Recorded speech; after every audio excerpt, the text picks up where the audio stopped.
ನಮಸ್ಕಾರ.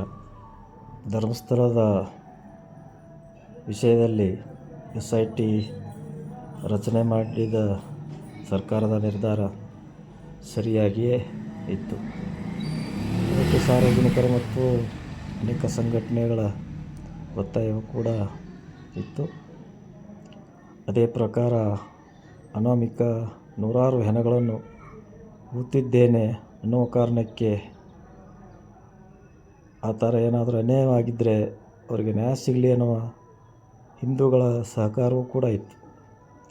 ಯಾವಾಗ ಅನಾಮಿಕ 13 ಪಾಯಿಂಟ್ಗಳನ್ನು ಗುರುತು ಮಾಡಿ 13 ಪಾಯಿಂಟ್ಗಳನ್ನು ತೆಗೆದಾಗ, ಅದು ಅಲ್ಲದೆ ಇನ್ನೂ 5 ಪಾಯಿಂಟ್ಗಳನ್ನು ಹೆಚ್ಚಾಗಿ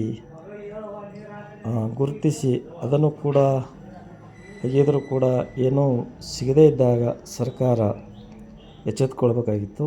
ತತ್ಕ್ಷಣ ಆ ಒಂದು ಹೂಳುವ ಅಗೆಯುವ ಕಾರ್ಯವನ್ನು ಸ್ಥಗಿತಗೊಳಿಸಬೇಕಾಗಿತ್ತು. ಆದರೆ ಏನೋ ಹಠಕ್ಕೆ ಬಿದ್ದಂಗೆ ಸರ್ಕಾರ ಮತ್ತು ಅದನ್ನು ಅನಾವಶ್ಯಕವಾಗಿ ಇನ್ನಿಷ್ಟು ಪಾಯಿಂಟ್ಗಳನ್ನು ಸಣ್ಣ ಹುಡುಗರ ಥರ ಹೇಳ್ಕೊತ ಹೋಗ್ತಾ ಇದ್ದಾನೆ.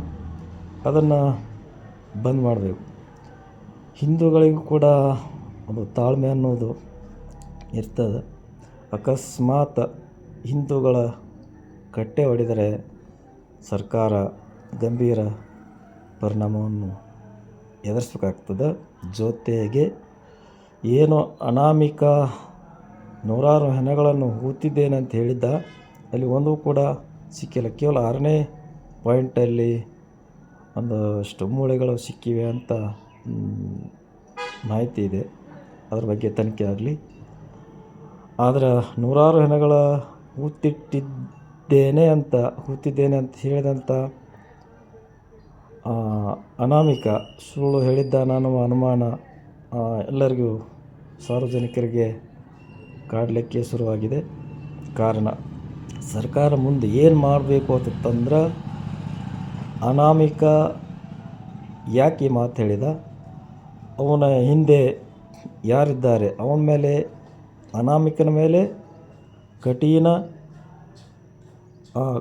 ಸೆಕ್ಷನ್ಗಳನ್ನು ಹಾಕಿ ಅವನ ಹಿಂದೆ ಯಾರಿದ್ದಾರೆ ಅನ್ನುವ ಸಂಪೂರ್ಣ ತನಿಖೆಯನ್ನು ಸರ್ಕಾರ ಮಾಡಬೇಕು. ಜೊತೆಗೆ ಅನೇಕರು ಧರ್ಮಸ್ಥಳದ ಬಗ್ಗೆ ಅವಹೇಳನಕಾರಿ ಹೇಳಿಕೆಗಳನ್ನು ನೀಡಿ ಅಪಚಾರ ಮಾಡುವ ಪ್ರಯತ್ನ ಮಾಡಿದ್ದಾರೆ. ಅಷ್ಟೇ ಅಲ್ಲದೆ ಕೆಲ ಯೂಟ್ಯೂಬರ್ಗಳು ಕೂಡ ಧರ್ಮಸ್ಥಳದ ಬಗ್ಗೆ ಸಾಕ್ಷಿಗಳಿಲ್ಲದೆ ಧರ್ಮಸ್ಥಳದ ಧರ್ಮಾಧಿಕಾರಿ ಬಗ್ಗೆ ಮತ್ತು ಧರ್ಮಸ್ಥಳದ ಬಗ್ಗೆ ಅನೇಕ ಸುಳ್ಳು ಸುದ್ದಿಗಳನ್ನು ಹರಡಿಸಿದ್ದಾರೆ. ಅಂಥವರ ವಿರುದ್ಧವೂ ಕೂಡ ಸರ್ಕಾರ ಕಠಿಣ ಕ್ರಮ ತಗೊಳ್ಬೇಕು. ಇಲ್ಲದೇ ಹೋದಲ್ಲಿ ಇದು ಹಿಂದೂಗಳು ಏನಾದರೂ ಹೋರಾಟಕ್ಕೆ ಇಳಿದರೆ ಅದನ್ನು ಕಂಟ್ರೋಲ್ ಮಾಡೋದು ಸರ್ಕಾರಕ್ಕೆ ಕಠಿಣ ಆಗ್ತದೆ.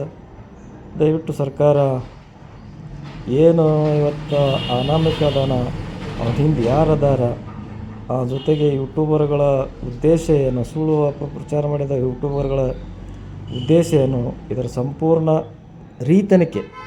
ಈಗ ಧರ್ಮಸ್ಥಳ ಬಗ್ಗೆ ತನಿಖೆ ಬಿಡಬೇಕು. ಅದರ ಬಗ್ಗೆ ಅಪಪ್ರಚಾರ ಮಾಡಿದವರ ಬಗ್ಗೆ ಕೇಸ್ ದಾಖಲಿಸಿ ತನಿಖೆಯನ್ನು, ಅವ್ರ ಮೇಲೆ ಸಂಪೂರ್ಣ ತನಿಖೆಯನ್ನು ಮಾಡಿ ಸರ್ಕಾರದ ಗೌರವವನ್ನು ಉಳಿಸ್ಕೋಬೇಕಂತ ಈ ಮೂಲಕ ಕೇಳ್ತಾ ಇದ್ದೇನೆ.